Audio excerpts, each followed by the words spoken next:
تو میں اپنے آپ سے یہ سوال پوچھ رہا ہوں کہ میں ایک نقطہ تھا، ایک مرکز تھا، ایک محور تھا، کیا تھا میں؟ میرے اندر زماں بھی تھے، میرے اندر مقام بھی تھے، کہ ایک ایسا سمٹ کر میں ایک ایسی چھوٹی چیز ہوں کہ میری کوئی حیثیت ہی نہیں ہے، لیکن وہ اس بے حیثیت نقطہ، وہ بے حیثیت مرکز، وہ بے حیثیت محور، جب وہ اپنے ارد گرد کی چیزوں کو سمجھتا ہے اور پھیلتا ہے تو زمان بھی اس کے اندر سما جاتے ہیں اور مکان بھی اس کے اندر سما جاتے ہیں۔ اللہ نہ آسمانوں میں سماتا ہے نہ زمینوں میں، لیکن وہ قلب مومن کے اندر سما جاتا ہے۔ اس لیے کہ وہ نقطہ جب پھیلتا ہے، کوس کو وہ میری والدہ کا ایک بڑا مصرع ہے، مجھے یاد آ گیا کہ کتنی وسعت عشق نے چھوٹے سے دل کو بخش دی، کوس کو مرکز ملا تو دائرہ ہونے لگی، جب اس کوس کو مرکز ملتا ہے تو پھر وہ دائرہ بنتا ہے۔ تو اسی طریقے سے آپ اور میں، ہم ایک نقطہ ہیں، ایک مرکز ہیں، ایک محور ہیں، لیکن اگر ہم اپنے ارد گرد پھیلیں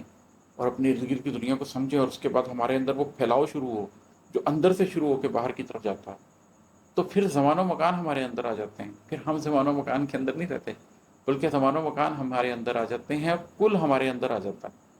تو یہ چیز اگر کسی کے قلب کو حاصل ہو جائے تو کائناتیں اس کے اندر کھل جاتی ہیں، اس عالم صغیر کے اندر عالم کبیر سما جاتا ہے۔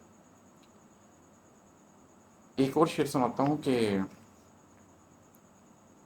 سنا ہے ریگزاروں کی طرف تنہا گیا تھا وہ، سنا ہے ریگزاروں کی طرف تنہا گیا تھا وہ، سنا ہے ریت کے اوپر لہو کے کچھ نشاں بھی تھے۔ یہ جن لوگوں نے اپنی ذات کا سفر کیا ہو نا، کبھی بنواس لیا ہو، وہ اس شعر کو اچھی طرح سمجھ سکتے ہیں، یا جو شخص کبھی زندگی میں تیر کھا کے فزیکلی نکلا ہو بستی سے دور، وہ اس بات کو سمجھ سکتا ہے۔ جیسے موسیٰ علیہ السلام کے پیچھے جب فرعون کی قوم کے لوگ پڑھے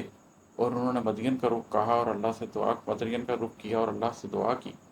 عسیٰ ربی ان یہدینی سواء السبیل، امید ہے میرا رب مجھے سیدھا رستہ دکھائے گا۔ اور اس کے بعد انہوں نے ایک بڑا بیابان پار کیا،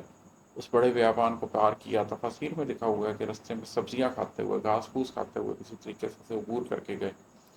تو جب کوئی شخص ریگزاروں کی طرف تنہا گیا ہو اور آپ کو ریت کے اوپر لہو کے کچھ نشان بھی نظر آ رہے ہیں، جس سے پتہ چلتا ہو کہ زخمی بھی تھا وہ انسان، زخم خوردہ انسان اکیلا ریگزاروں کی طرف نکل گیا، ایسا کیا ہوا کہ اسے ریگزاروں کی طرف جانا پڑا؟ اور یہی آپ کے اندر کے سفر میں بھی ہوتا ہے